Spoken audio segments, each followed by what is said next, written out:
How to overcome laziness. जो तुम्हारा सपना हो, अब लड़की सपना की बात नहीं कर रहा हूं, तुम्हें लेजीनेस है, इसका मतलब तुम्हारे पास कोई बड़ा सपना नहीं है। तो तुम्हारा मन कहता है पढ़े रहो, पढ़े से अच्छा घरे रहो, खटिया के ऊपर पड़े रहो। जिनके पास सपना है ना, वो सो ही नहीं सकते। 4 बजे सुबह क्लास लेते हैं, सौरभ कांबले से पूछ लो, 4 o'clock in the morning, 4 AM to 7 AM। तो इसका मतलब जो तुम कह रहे हो ना, लेजीनेस को ओवरकम कैसे करें, ये क्वेश्चन बता रहा है कि तुम्हारा सपना दमदार नहीं है। सपने और लड़की में अगर दम होगा तो आदमी को हिला देगी। सपने को मजबूत करो, ध्यान करो। Once you get connected with the eternal energy, मेरे पास कॉन्फिडेंस, बुद्ध का कॉन्फिडेंस देखो, अंगुली माल को पकड़ रहा है। कहां से आ रहा है? Connectivity. You are standing with the prime minister of India, will you be afraid of SHO, sub inspector, SSP, DM? No. ध्यान will connect you with your internal source of energy inside and the confidence will come. That is why my core emphasis in every class is to promote meditation. अब thought तुम्हारे मन में आया, IAS नहीं बने तो, अब तुम्हारा मन कमजोर है तो उसने कहा नहीं बने तो भीख मांगेंगे, पापा भगा देंगे। अगर तुम्हारा मन मजबूत होगा तो वहीं दूसरा थॉट आएगा कि अबे नहीं बने तो मेंबर ऑफ पार्लियामेंट का चुनाव लड़ेंगे। लेकिन तुम कमजोर हो गए अंदर से, सोचना ही तो है। It's simply a thought process. IAS नहीं बने तो एक कमजोर मन सोचेगा कि भीख मांगने लगेंगे, मजबूत मन सोचेगा मेंबर ऑफ पार्लियामेंट का इलेक्शन लड़ेंगे। कॉन्फिडेंस बना रहेगा। पढ़ो बेटा, खूब मस्ती से पढ़ो, हंस हंस के पढ़ो, गा गा के पढ़ो, नाच नाच के पढ़ो। तुम पढ़ाई को इतना रिवर्स वे में लेते हो। Education is to learn, learn to understand, understand to rule. Simple बेटा। तुम एग्जामिनेशन बीच में डाल देते हो कि स्टडी टू गिव एग्जाम, वो गलत कॉन्सेप्ट है बेटा। समझदार बन जाओगे, राजा बन जाओगे, चाहे बिजनेस की फील्ड में, चाहे किसी भी फील्ड में।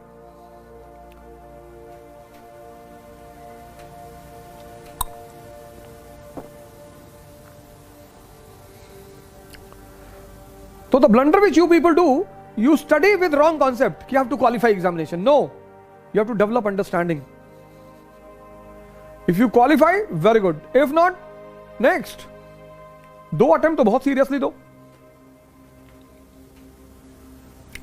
इलाहाबाद में तुम देखो, स्टोन एज से लोग रह रहे हैं, स्टोन एज से। हमारे एक दोस्त है, उनकी बिटिया ग्रेजुएशन में पहुंच गई है और तैयारी कर रहे हैं, जूनियर है बेसिकली हमारे, और हिंदू हैं। तो हमने कहा चलो तुम 40 साल तक कर लो और फिर मर जाओगे तो पुनर्जन्म हो जाएगा तुम्हारा, फिर करना। मुसलमानों को तो दिक्कत है, उनका पुनर्जन्म होता नहीं।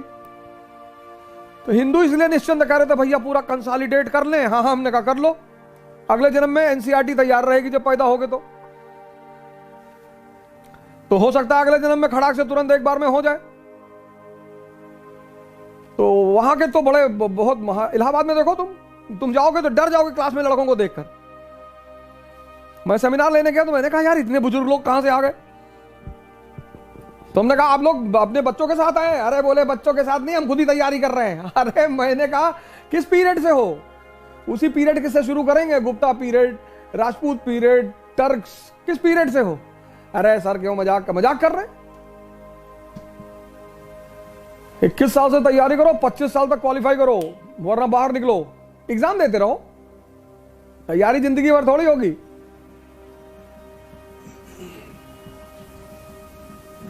हर चीज को सेट किया गया है साइंटिफिकली। तो शादी हुई तो हनीमून हुआ, कि समझ लो एक दूसरे को, जिंदगी साथ में काटनी है। अपनी क्वालिटीज, अपनी पॉजिटिविटीज एक दूसरे से शेयर कर लो, बता दो कि भैया हम गांजा पीते हैं, इतना जान लो, तो सामने वाले को दुख ना हो। अब तुम शादी से पहले बड़ा आइडियल इमेज बनाए थे कि no no I hate tobacco, और शादी के बाद बना रहे हो तो बीवी को टेंशन हो जाएगी। फिर जिंदगी भर थोड़ी हनीमून कहते हैं कि नहीं नहीं 24 साल में हनीमून जाना है। Honeymoon is basically that 2 people have married each other, so they should sit for 10 days, 15 days properly, और they should share about themselves कि मुझे ये अच्छा लगता है, मुझे बुरा लगता है, ये है मेरी फिलॉसफी, ये है। उससे साथ रहने में बड़ी आसानी होती है। ऐसे तैयारी भी कम से कम 10 महीने की होती है, ज्यादा से ज्यादा 15 महीने की होती है। फिर the first attempt should be very serious attempt. वहां कुछ दूसरा काम नहीं करना है।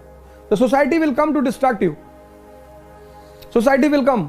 ये तुम्हारे पापा का बीपी बहुत हाई रहता है, और पापा का बीपी हाई रहता है लेकिन मरोगे तुम ही, तुम टेंशन ना लो। ये सोसाइटी तुम्हें डिस्ट्रैक्ट करेगी।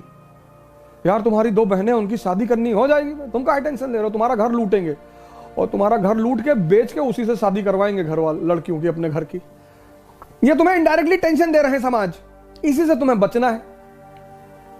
कुछ 99% लोग दुनिया में डायरेक्टली तुमसे कभी नहीं कहेंगे कि डोंट बी एम्बिशियस, इनडायरेक्टली कहेंगे कि 10 लाख लड़के एग्जाम देते हैं और सिर्फ 1000 लोग का होता है, तो 1000 का होता है ना, तो हम हैं 1000 में, हम तो 3-4 सीट मार देंगे।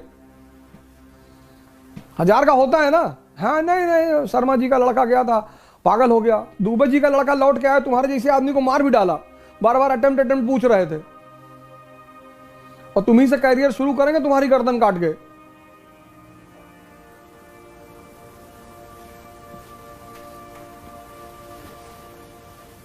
आखिर हम क्यों जाते हैं अपने शहर को छोड़कर किसी दूसरे शहर में? आखिर ऐसी क्या मजबूरी होती है कि हमें अपना होम टाउन छोड़ना पड़ता है? जॉब, स्टडी और प्रिपरेशन, है ना? ऐसे में यूपीएससी की प्रिपरेशन करने वालों को अब पुणे छोड़कर नहीं जाना पड़ेगा, क्योंकि इकरा IAS आ गए हैं अब अपने सदाशिव पेट पुणे में, जहां पर यूपीएससी के लिए है बेस्ट फैकल्टीज फ्रॉम दिल्ली, जहां ओझा सर की गाइडेंस में यूपीएससी की बेस्ट प्रिपरेशन होती है। तो और क्या चाहिए? NCERT बेसिक्स और GS बैच के लिए वर्किंग